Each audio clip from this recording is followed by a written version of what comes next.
සුබ දවසක් දරුවනේ. ඉතින් අද අපි කතා කරමු කොහොමද LMS එක පාවිච්චි කරන්නේ. එහෙම නැත්නම් Edmodo account එකක්. දැන් මම හැමදාම මම ගිය සැරේත් කිව්වා, කලින් වීඩියෝ එකේත් කිව්වා, මතක් කරා අපිට අවශ්‍ය වෙනවා Edmodo account එකක්, LMS account එකක් කියලා වැඩ ටික කරගෙන යන්න. මොකද ඒකෙන් තමයි progress එක බලන්නේ. ඉතින් ඔයගොල්ලෝ Android phone එකක් හෝ Apple phone එකක් පාවිච්චි කරනවා වෙන්න පුළුවන්. mobile phone එකෙන් කොහොමද මේ Edmodo app එක දාගන්න කියන එක තමයි අපි අද කතා කරන්න යන්නේ. ඉතින් Play Store එකට හෝ App Store එකට ගිහිල්ලා ඔයගොල්ලෝ search කරන්න ඕන Edmodo කියලා. EDMODO Edmodo කියලා search කරන්න ඕන. මම මේ පෙන්නන විදිහට එහෙම search කරාම ඔයාට මෙන්න මේ පේන විදිහ icon එකක් තියෙනවා. Edmodo කියන app එකේයි ඒක install කියන එක ක්ලික් කරන්න. ඉතින් ඔයාට ඔයාගේ mobile phone එකේ මෙගාබයිට් 68ක් වගේ ඉඩක් ඕන වෙනවා. එහෙම ඉඩක් තියෙනවා නම් mobile phone එකට දාගන්න පුළුවන්. එහෙම නැත්නම් ඔයාට පුළුවන් new.edmodo.com ගිහිල්ලා ඒකේ තියෙන ඒකින් account එකක් හදලා website එකක් new.edmodo.com ගියාම ඒකේ තියෙන ඒ වෙබ්සයිට් එක හදාගත්තා නම් ඒ වෙබ්සයිට් එකේ account එකක් හදාගත්තා නම් ඒත් ඔයාට Edmodo access කරන්න පුළුවන්. ඔය දෙකෙන් එක විදිහක්. ඉතින් අර වෙබ් එකෙන් access කරනවා නම් ඔයාට ඊළඟ දවසේ ආයෙ log වෙන්න වෙනවා. හැබැයි mobile phone එකෙන් access කරනවා නම් එහෙම log වෙන්න ඕන නැහැ. හැබැයි ඒ app එකේ already account එකක් හැදලා log වෙලා තියන්න ඕන. හරි, මේක install වෙනකම් මම පෙන්නන්නම්කෝ කොහොමද මට මේ interface එක පෙන්වන්නේ කියලා. ඉතින් තව දෙයක්, මේකේ Edmodo code එකක් අපි එවනවා. ඒ වන කෝඩ් එක හරියටම ගහන්න ඕනේ. කියන්නේ 2021 දී ඔයගොල්ලෝ ඉන්න වසර දාලා ඒ වසර තමයි මේ Edmodo කෝඩ් එක විදිහට අපි එවන්නේ. ඉතින් ඔයගොල්ලෝ 11 නම් ඉන්නේ 2021 දී ඒ කෝඩ් එකෙන් තමයි මේකට පාවිච්චි කරන්න ඕනේ. මේකෙත් instructions තියෙනවා කොහොමද කරන්න කියලා. ඉතින් මේක පැහැදිලි හින්දා තමයි ඒ කියන්නේ මේක සමහර ටෙක්නිකලි ඔයගොල්ලෝ තාක්ෂණිකව මේක ලොකු දැනුමක් නැති වෙන්න පුළුවන්. ඒ හින්දා තමයි මම මේ වීඩියෝ එක කරලා මේක නැවත පැහැදිලි කිරීමක් කරන්නේ. හරි. ඉතින් මට මේ Edmodo app එකේදී මම දකින විදිහට ටීචර් කෙනෙක් විදිහට මට පෙන්වන්නේ මේකේ තියෙන classes. මට පෙන්වනවා all level classes, A level classes, එතකොට grade classes, ඒ ඔක්කොම classes මට පෙන්වනවා. ඒ class එකක් ඇතුළට, ඒ class එකක් select කරලා class එකක් ඇතුළට ගියාම ඒ class එක ඇතුළේ ඉන්න ළමයි සහ ඒගොල්ලෝ කරන දේවල් ඒක මට පෙන්වනවා. ඒක තමයි මම ගුරුවරයෙක් විදිහට දකින්නේ. අපි උදාහරණයක් ගමු. මේ ළඟදී පටන් ගත්ත අපේ O level class එකක්, paper discussion එකක්. මම ඒකට ගියාම ඒකේ ඉන්න ළමයි කීප දෙනයි. ඉතින් ඒ කීප දෙනාට මම දාපු Zoom වලින් දාපු link එක Zoom class එක තියන්න. ඊළඟට තියෙනවා quiz එකක්. මම exercise එකක් දුන්න quiz එකක්. එතන පෙන්නනවා මට දෙන්නෙක් ඒක to attendees දෙන්නෙක් ඒක submit කරලා තියෙනවා කියලා. අපි ඇතුළට ගිහලා බලමු. මේක මේ දැන් ටිකකට කලින් ඊයේ දාපු එකක්. ඉතින් එක්කෙනයි මං හිතන්නේ දැනට එක්කෙනයි complete කරලා තියෙන, අනිත් එක්කෙනා නිකන් බලලා විතරයි. ඉතින් එක්කෙනෙක් හරි, අපි complete කරපු කෙනාගේ profile එක බලමුකෝ. තරණිගේ හරි, යාගේ quiz එක බලමු. එතකොට ඒකේ තිබිලා තියෙනවා ප්‍රශ්න පහක්. ඒ ප්‍රශ්න පහට ලකුණු දීලා තියෙනවා මම 328ක්. ඒකෙන් කීයක් ගත්තද කියලා තමයි පෙන්වන්නේ. ඉතින් පළවෙනි ප්‍රශ්නේ නම් වරද්දාගෙන තියෙනවා. කොළ පාටින් පෙන්වන්නේ හරි උත්තරේ, කළු පාටින් පෙන්වන්නේ ආ මාක් කරලා තියෙන උත්තරේ. හරි. ඒ විදිහට දෙවෙනි ප්‍රශ්නෙට යමු. දෙවෙනි ප්‍රශ්නේදී පෙන්වනවා ඒත් එයා වරද්දාගෙන කොළ පාටින් පෙන්වන්නේ හරි උත්තරේ. තුන්වෙනි ප්‍රශ්නෙට යමු අපි. තුන්වෙනි ප්‍රශ්නේත් වරද්දාගෙන. ඊළඟට ඒ තුනම MCQ. හතරවෙනි ප්‍රශ්නේ ඒක හිස්තැන් පුරවන දින fill in the blanks. ඉතින් හිස්තැන් පුරවන එකෙත් හරි ඒවා කොළ පාටින් පෙන්වනවා. වැරදුනේ ඒවා පෙන්වනවා රතු පාටින්. හරි. ඊළඟට පස්වෙනි ප්‍රශ්නෙට යමු. පස්වෙනි ප්‍රශ්නෙට ගියාම අපිට පෙන්නනවා පස්වෙනි ප්‍රශ්නෙට ගියාම අපිට පෙන්නනවා යා කරන එකක්. ඒක නම් යා ඔක්කොම හරියට කරලා. ඉතින් යා කරන එකේ යා හරියටම කරලා තියෙනවා. ඒ හින්දා ඒකේ ප්‍රශ්නයක් අපිට නැහැ.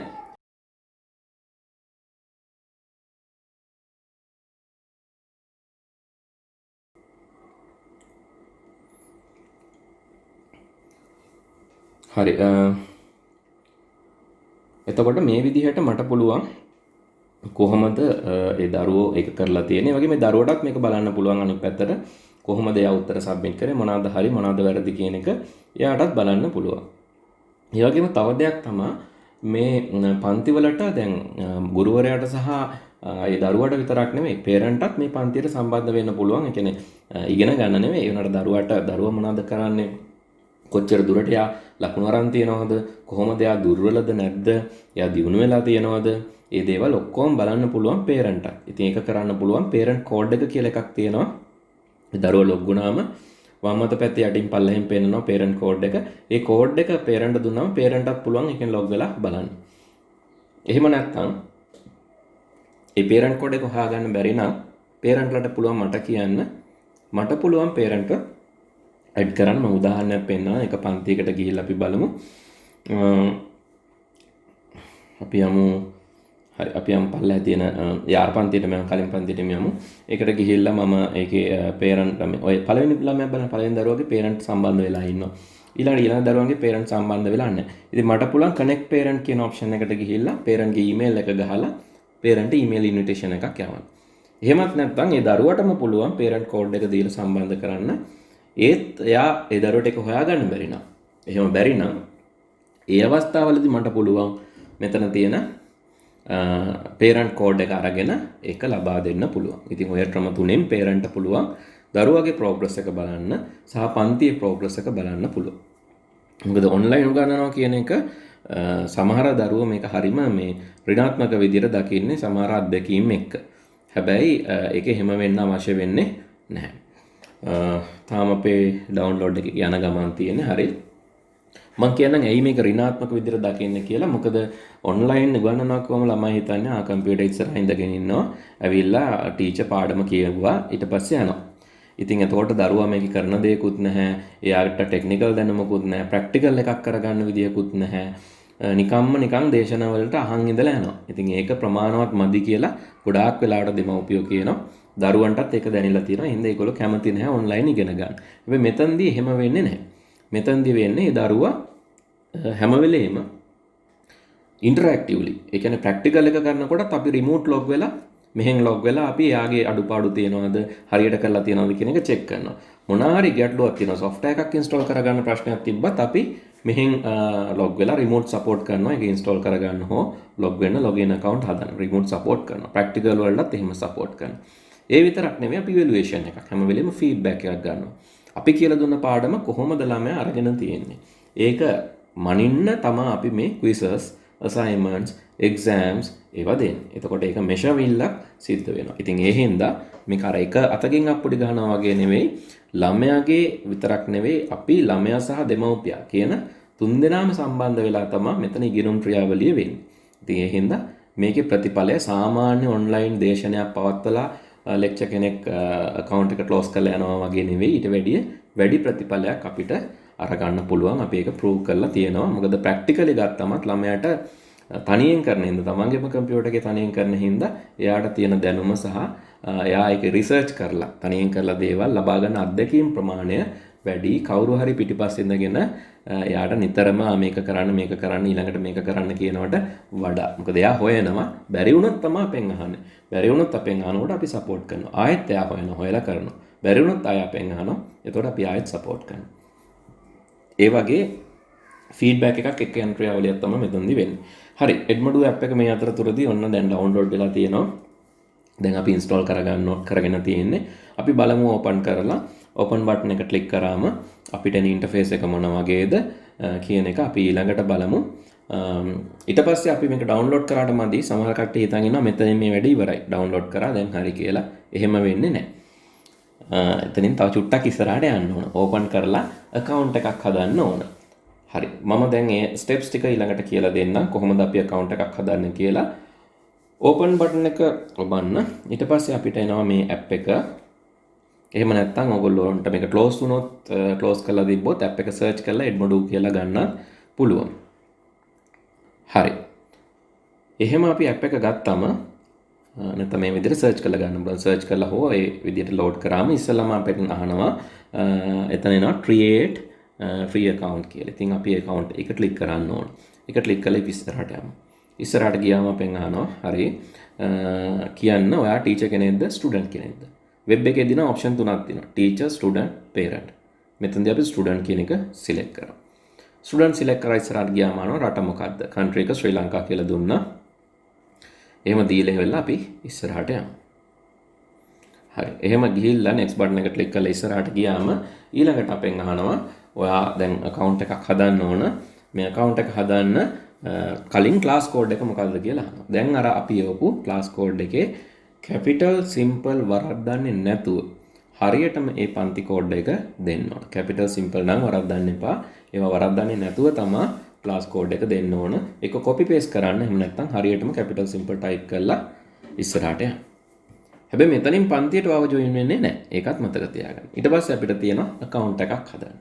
account එකක් හදනකොට Google වලින් sign in වෙන්න පුළුවන්. ඒ කියන්නේ ඔයාලට already Gmail account එකක් ඇති. Gmail වලින් log වෙලා ඉන්නවනම් ඒක select කරලා sign in with Google කිව්වම තියෙන account එකෙම යනවා. එහෙම නැතුව මම දැන් කරන්නේ sumudu1020@gmail.com sample email එකක් type කරනවා. ඒකලා password එකක් දීලා අපි account එකක් හදන්න යන්නේ. මෙහෙම account එකක් හදද්දි මතක තියාගන්න දරුවෝ මතක තියාගන්න මෙන්න මේ දෙන password එක අපිට ලේසියෙන් මතක තියෙන password එකක් වෙන්න ඕන. හැබැයි එහෙම කියලා 1 2 3 4 5 6 වගේ easy password එකක් දෙන්නත් එපා. හේතුව තමයි ඒක වෙන කෙනෙකුට ඊට පස්සේ පාවිච්චි කරලා ඔයාගේ account එක hack කරන්න පුළුවන් නේ. ඒ හින්දා මතක තියාගන්න පුළුවන් password එකක්. ලේසි එකක් නෙවෙයි මතක තියාගන්න පුළුවන් password එකක් දෙන්න. ඒ password එක දීලා ඉවර වෙලා අන්තික මේකෙදි confirm password එකයි මේ අපි ගහන password එකයි confirm password එකයි match වෙන්න ඕන. එහෙම නැත්නම් මේ වගේ රතු පාටෙන් එක පෙන්නනවා match වෙන්නේ නැහැ කියලා. හරියටම ගැහුවම තමයි මේකේ පාට වෙනස් වෙලා match වෙනවා කියන එක එන්නේ. ඔන්න දැන් match වෙනවා. හරි. ඊට පස්සේ අපි username එකක් දාගන්න ඕන. username එක විදිහට ඔයාලට දෙන්න පුළුවන්. ඔයාගේ first name එකත් එක්ක ඔයාගේ පන්තිය එක විදිහක්. හැබැයි ඊටත් වැඩිය හොඳයි ඔයාලට පුළුවන් නම් first name එකයි last name එකයි දෙකම දෙන්න. first name එක විතරක් දෙන්න එපා. එතකොට ඒ name එක කොහේ හරි තියෙන්න පුළුවන්. first name එකයි last name එකයි හිස්තෙන් තියන්න නැතුව දීලා create account කියන එක click කරන්න. හරි. එහෙම ක්ලික් කරාට පස්සේ ඔයාගෙන් අහනවා ඔයාගේ first name එකයි last name එකයි. මෙතනදිත් nickname එක දෙන්නේ නැතුව ගෙදරට කියන නම දෙන්නේ නැතුව first name එකයි last name එකයි හරියටම දෙන්න. හරි. එහෙම දුන්නාට පස්සේ අපිට next කියලා අපේ account එකට යන්න පුළුවන්. ඊළඟට අපෙන් අහනවා මේක parent notify කරන්න ඕනද? parent මේ class link එක parent code එක යවන්න ඕනද? ඉතින් අපි ඒක යවන්න තීරණය කරොත් අපිට option දෙකක් තියෙනවා. notify by email ඊළඟට notify by phone number. අපි notify by phone number කියන එක ක්ලික් කරනවා. ඒ ක්ලික් කරලා ඉවර වෙලා ඒකට parent ගේ phone number එක ගැහුවා නම් අපේ mobile phone එකේ තියෙන SMS app එකෙන්ම SMS එකක් auto generate වෙලා parent යවෙනවා. දැන් මම මගේ number එක මෙතනට නම් ගහන්නේ. එහම ගහලා ඉවර වෙලා අපි send කරාම parent ඔයාලගෙනම parent ගේ number එක ගහන්න parent යවනවා message එකක්. parent code එකත් එක්ක. හරි. ඒ code එක ඒ link එක click කරලා parent log වෙන්න පුළුවන්. හරි ඒ ටික ඔක්කොම හරි ගියා කියමුකෝ. ඒ ටික ඔක්කොම හරි ගියාට පස්සේ ඊළඟට තියෙන එක තමයි අපි මේ notify කරලා ඒ ඔක්කොම ඉවර වුණාට පස්සේ අපි තාම දැක්කේ නැහැ මේක ඉන්ටර්ෆේස් එක මොන වගේද කියලා. හරි වෙබ් එකකින් යනවා නම් මේ සමාන ස්ටෙප්ම තමයි අපි කලින් වීඩියෝ එකේ කතා කරා වෙබ් එකකින් යනකොට කොහොමද කියලා. මේකේ තියෙනවා මේ discover post announcements messages එහෙම තියෙනවා. ඒවා මොකුත් ඔයාලට මුලින් ඇවිල්ලා නැතුව ඇති. ඉතින් classes ගියාම classes link එකට යමු බලන්න අපි. හරි. ඔහොම ගිහිල්ලා අපි classes link එකට ගියාම no classes කියලා තමයි පෙන්නන්නේ. අපි හිතන් හිටියට class එකට add වෙලා කියලා එහෙම add වෙලත් නැහැ. ඉතින් ඒකයි මම කිව්වේ සමහර ළමයි මෙතනින් මේක කරවත්නවා. ඒත් මේ වැඩේ සම්පූර්ණයෙන් වෙලා නැහැ. දැන් මොකද කරන්න ඕන? අර එකතු කිරීමේ plus button එක click කරලා ඒකේදී class code එක හරියටම ගහන්න ඕන. හරි. එහෙම class code එක හරියටම ගැහුවට පස්සේ තමයි ඔයාව පන්තියට add කරා කියලා එන්නේ. ඒත් ඇත්තටම ඔයාව ඇඩ් වෙලා නැහැ. ඒකට හේතුව මම මගේ account එකකින් ගිහිල්ලා මම ඔයාව මේ පන්තියට බාර ගන්නවා කියලා accept කරන්න ඕන. එහෙම accept කරාට පස්සේ තමයි ඔයාට පන්තියේ දේවල් ටික ඔක්කොම පෙන්වන්නේ. හරි? මම මගේ account එකට ගිහිල්ලා ඒක accept කරා කිව්වට පස්සේ තමයි මෙතනින් එනවා වඩ notification එක. ඒක accept කරා කිව්වට පස්සේ තමයි ඔයාට පෙන්වන්නේ ඔයාගේ පන්තියේ details ටික. හරි. ඉතින් ඔහොම කරාට පස්සේ ඔයාලට පුළුවන් ඔයාගේ account එකට ඇවිල්ලා අපව refresh කරලා බලන්න. එතකොට ඔයාව පෙන්නනවා ඔයාව මේ පන්තිය ඇතුළට ගත්තා. ඔයාලට පුළුවන් මේ පන්තියට messages දාන්න, පන්තියේ ඉන්න members ලා කවුද කියලා බලන්න. හරි. මේ ඉන්න ඔයාගේ පන්තියට post දාන්න පුළුවන්. folders තියෙනවා නම් access කරන්න පුළුවන්. members ලා ඉන්නේ කවුද කියලා බලන්න පුළුවන්. quizzes මොන හරි දැම්මොත් ඔයාලට notification එනවා. ඒව හරහා ඔයාලට quizzes කරන්න පුළුවන්. ඒවයි ලකුණු ගන්න පුළුවන්. ප්‍රැක්ටිකල්ස් බලන්න පුළුවන්, කරන්න පුළුවන් ප්‍රැක්ටිකල්ස්. ඒ වගේම තව දෙයක් තමයි ඔයගලන්ට ඔයගලන්ට අවශ්‍ය වුණොත් කලින් ඒවයි වීඩියෝස්. දැන් සිංහල මාධ්‍යයේ දරුවෝ සමහරලාට ඉංග්‍රීසි මාධ්‍යයේ පන්තියට එනවා පාඩම මාරුණා. ඔයගලන්ට එකම ෆී එකෙන් පන්ති 4කට එන්න පුළුවන්. මෙහි අපි දෙන ඔප්ෂන් එකක්. ඉතින් ඒක කොහෙවත් දෙන්නේ නැහැ. එකම ෆී එකෙන් ඔයාලට එන්න පුළුවන්. ඔයාලට කලින් අවුරුද්දේ ග්‍රේඩ් එකට කියන්නේ 7 ළමයෙකුට එන්න පුළුවන් 6 සිංහල 6 ඉංග්‍රීසි දෙකටම. ඊළඟට 8 ළමයෙකුට එන්න පුළුවන් 7 සිංහල 7 ඉංග්‍රීසි දෙකටම. ඒ වගේම තමන්ගේ මීඩියම් එක ඉංග්‍රීසි මීඩියම් වලට අමතරව සිංහල මීඩියම් එකට එන්නත් පුළුවන්. සිංහල මීඩියම් ළමයෙක් නම් ඉංග්‍රීසි මීඩියම් එකට එන්නත් පුළුවන්. හතරටම එන්න එකම ෆී එක ගන්න අපි. ඉතින් ඒ දේවල් පාවිච්චි කරන්න ඉගෙන ගන්න එක හරියට කරන්න පුතේ. ඉතින් අපිට කරන්න පුළුවන් උදව් අපි කරන්න අපි ඔන්ලයින් අවුල් වෙන්නේ නැතුව ඔන්ලයින් හරියට ඉගෙන ගමු. හරි. එහෙමනම් අපි ඊළඟ දවසේ පන්තියේදී හම්බෙමු. බොහොම ස්තුතියි.